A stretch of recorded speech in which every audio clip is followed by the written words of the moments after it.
If you are in the crypto sphere right now, you should not be missing this.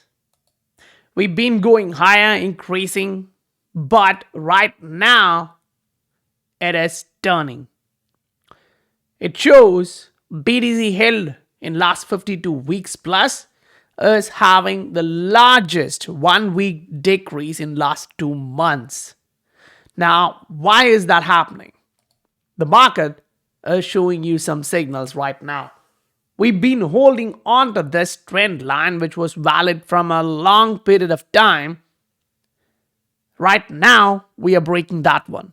And it's not just we are breaking that, we are having heavier momentum to the downside. That does not actually look really good. What we had before was a cross to the upside in the RSI. And if we need to go back up and become bullish, the only thing which we can anticipate here in this market is the CPI coming tomorrow is positive. Some positive momentum comes back into the market. But if we don't bounce from this retest, that's going to be painful for some time. And it's not only Bitcoin we're talking about. It's the entire market. If we are looking at XRP precisely, we were talking about this area as we were dropping. And right now, we first hit that level and bounced. But right now, we are coming back to that level and testing it again. At a time when the RSI is breaking to the downside. Now that is on a daily and we are observing that. Here on a 3-day, as you zoom out, this is the trend line which we are right now focusing on. We are breaking to the downside on a 3-day, on a daily. So if we don't get enough buyers entering at this level, we may not see a huge bounce. Now, you go back into the market and look at the volume and you can still say, okay, there is a lot of volume. And that volume compared to buy and sell, there is a huge difference. A lot of people are buying. Whatever is being sold is absorbed and even more from the circulating supply is being bought in. But the fear which is in the market right now is huge. It's heavy. And we all know what's happening. But if you have seen this scenario before with Luna and now the way it is moving, it is really a little bit shaking. Why is that? We need to look at different aspects of this because one side it shows you like, okay, it's going to be positive. It may take some time, but on the other side, it does show you like, okay, it may not go through. And some of the assets are preparing for a big hit. Now, we talked about that before, but right now it does show you the probability. We talked about this from some time. If we break this level, be careful, right? And look at how the price and volatility is impacting. So if you are here in this market right now, yes, there is positive things, but that's long term. Right now, what it matters is, yes, we are not getting regulations properly to fill in new money at this time when the price is at the lower end. So what are we really looking at? Are we looking for next 6 months of pain or a couple of months more of huge, heavy pain and a bounce back? Now, the entirely different perspective would be something happens, big institutions enter, they buy, they enter, they solve the liquidity crunch. What are we going to look at? That's what we're going to discuss through today.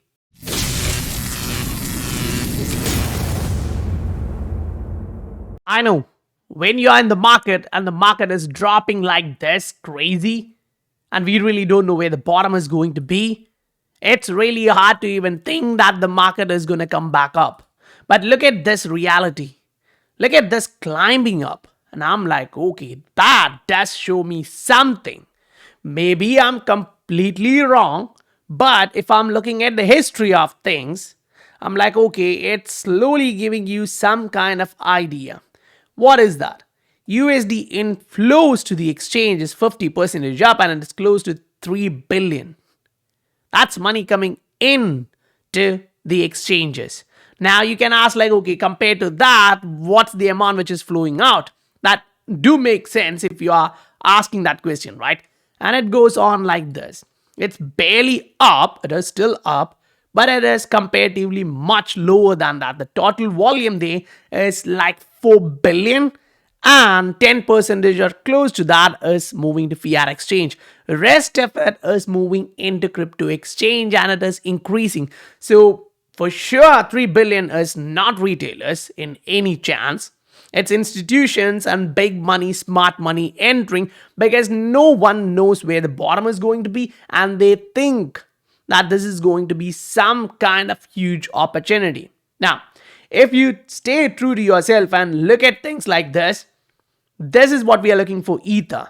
It's also breaking through like Bitcoin, but there is more to it, right? If you are in Ether and you are looking at different things on a fundamental side of it, we have actually talked about how different central banks were trying to work on with this thing, Ether, for their CBDC projects. But recently, we got news from South Korea that they are not happy with this product, and they really don't think that you can use this to build for central bank digital currency. Because to build central bank digital currency, what you need is scalability. You should not have friction within that. And right now, it does show you that there is a lot of issues, and they are slowly backing out. So if you, me, and anyone here in the market is looking at that and you have a lot in Ether, there is one thing which you should not be missing. There is something which is really happening in the market which we should not close our eyes to. And yes, the market is volatile. And this will also add on to that. That's one of the bad stuff. If a lot of central bank digital currencies has been priced into this asset, and right now central banks are saying, no, you guys may take another 5-10 years to complete your actual protocol, and we don't want to build on a trial version of it, right? And the price which has been moved in, which is priced in, can be revalued. They will look for assets where this money will go in. Now that's going to take time. It won't happen in a day. That's only going to happen with regulations. Now, why is that? Because we've seen these big guys sitting on big tables and talking big about regulations and about standards. And just now we see how things are evolving. And if we have always noticed, like in the 2008 financial crisis, or if we learn from history, when a big institution goes down, if you've been following Michael Burry, he was saying this from some time, like, we have seen some bankruptcies, but he did not actually believe like that's all. He was like, those are like small institutions. There would be something big coming. And we were like, okay, big, what does that mean? Because for us, Luna and that terror caused by Doe was much bigger, right? But right now, FTX is like the biggest exchange after Binance, and they just got done in just 2 days. So that is the biggest kick to the market. But it's not easy to stay in the market right now and say, okay, I'm still here in the market. You cannot take my units away from me. Now, if you are here, yes, you see this, and it does feel like a lot of conspiracy playing in. If you focus on what happened here, and then you see reality evolving, and you're like, okay, that's really crazy to even see that the SEC guys have been working with FTX for some time, and this just happened. Whereas there were small coins, which was not impacting much of a investor protection side, which, SEC kind of argues we want to protect investors, and that's not happening. We all know that, what they are up to. And I'm like, okay, memes are coming out, and it should come out. The way we are observing what's evolving right now, it's not small guys or small money who went into FTX. We look at Kevin O'Leary, we look at like celebrities, we look at big institutions entering their money there. Now, all of it is gone. Why? One of the reasons is these guys are not working. Or they're working for someone else, not for the common people. So now that's like the conspiracy or the speculative side. But what's the reality in the market? What are we looking for next 2-3 months? If what we have seen in Luna has to play out here, that means they are not going to get funding. and they'll have to sell everything to get that salvage value and run off the market. That's going to be bad. And that's where I have a little bit of confusion. Like, we'll have to follow CC also for that. First, he actually dropped this earlier today. And I'm like, okay, fine. This is one of the letter which he sent out to the Binance, right? The Binancians. And here he's actually talking FTX going down is not good, blah, blah, blah. But he also gives you that idea they are working to take over FTX. They are actually working on to do that. And they have a good team who are going to deal with this, right? So if CZ Binance is coming out and saying like, okay, we are not going to take this offer, it's hard for us to actually take that, then I would say, okay, fine, we won't do that. Now, CZ is here, you get this from Binance. As a result of corporate due diligence, as well as the latest news reports regarding mishandled customer funds and alleged US agency investigation, we have decided that we will not pursue the potential acquisition. Now I'm like, that's a bad news for the entire market. And you see CZ retweeting it, but he did not come out and tweet that. So if you remember, it was just one tweet from CZ which started all this, and right now it's ending badly. FTX and those who are in that, it's ending really badly. Now, we've been way away from FTX. We never even opened an account there. But right now, looking at this and knowing that they have a 6 billion hole, it's really hard. But when we talk about this, people really don't understand what they are looking at. This is the same thing for your bank. Don't believe me? You go up just checking like what is the reserve ratio for banks Canada. Just type in and correct it. This is the reserve ratio. Understand this, for a bank this is all fine, but this is crypto market. It's super volatile. It's a new market. It's nascent. You don't have that much confidence from the investors, so you need to have 100% reserve, or at least 75% reserves, even though the banks here won't do that. Now, understand it's not only here in Canada. You look for, say, India. Maybe that's 4.55%. Yeah, it's close to that. You see this? So they don't actually have all of your money in the bank. So if 1,000 of you in a country where you have billion population goes to the bank, in one bank, take your money out, they're closing. They won't give money to anyone. That's the same thing which is happening with FTX initially, and then they went down. So yes, this happens everywhere in the world, even with the banks. So this is not a new thing which is happening. But in crypto, these kind of blows are heavy.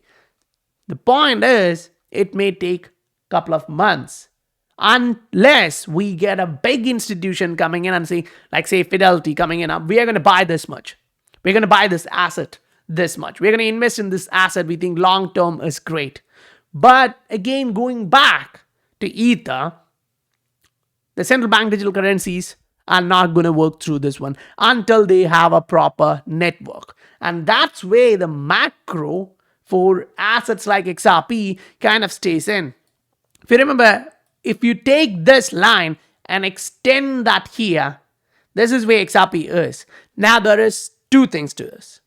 One, if you break this level, you are going all the way down. That's a bad news for the market.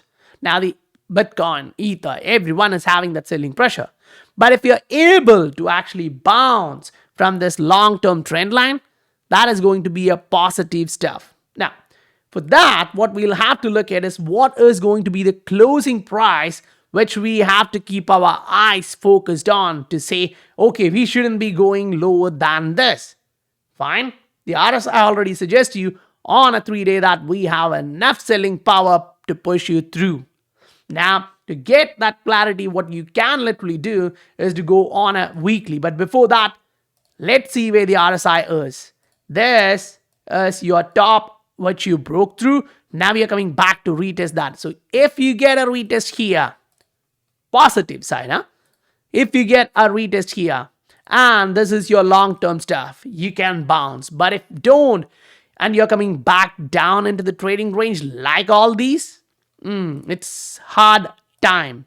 It can be buying time, but a lot of us has been buying from last 2-3 years, and our dry powder is kind of obliterated. We'll have to work more. If we get 2-3 months, we may buy something, but it may not be a huge pot of money. Great. So what we have to understand, being maniacally patient here in this market is going to be super important. Then you go on a weekly to see like, yes, this trend line is a valid one on a weekly too. This is your level which you're focusing on. So now you zoom in for the RSI and ask that question, do you have some room? And it's like, okay, RSI still shows you have some room to the downside. So price may wick through this. And if RSI bounce, people come in and buy. You may see a bounce from this. Now, why am I reiterating that? Because this is March 2020, and here we are around 1,000 days after that. We are at that support. So if that support has stayed valid for 1,000 days as a trend line, that is strong. 1. 2, which is the biggest impact on this one, is this range. Extend this one and see what it's playing out to be. That's now like a 4-year long trend line support resistance zone where people were buying this asset at this price from last 2,000 days. And now you're back to that stage. It's not good for anyone who bought in here. I agree, you need more patience to see this one bouncing. But if you are someone new, you have dry powder, it's going to be a good deal for you. Be patient, wait for the dust to settle, see big volume entering and price bouncing, and then start to put your dry powder in. Or if you get wicks lower, you can capitalize on that one. So guys, if you are receiving value, please do hit that like and subscribe button. We'll try and do regular updates during this hard time. I thought I'm not going to do an update today. Had a class to attend for the CFA. But I'm like, no way. I'm looking at this market. It's crazy. And I need to give my thoughts to you guys. Because the market is crazy. You may see a lot of volatility based on what we are observing right now. So guys, that's it for today. I'll meet you guys on the next video. Bye-bye.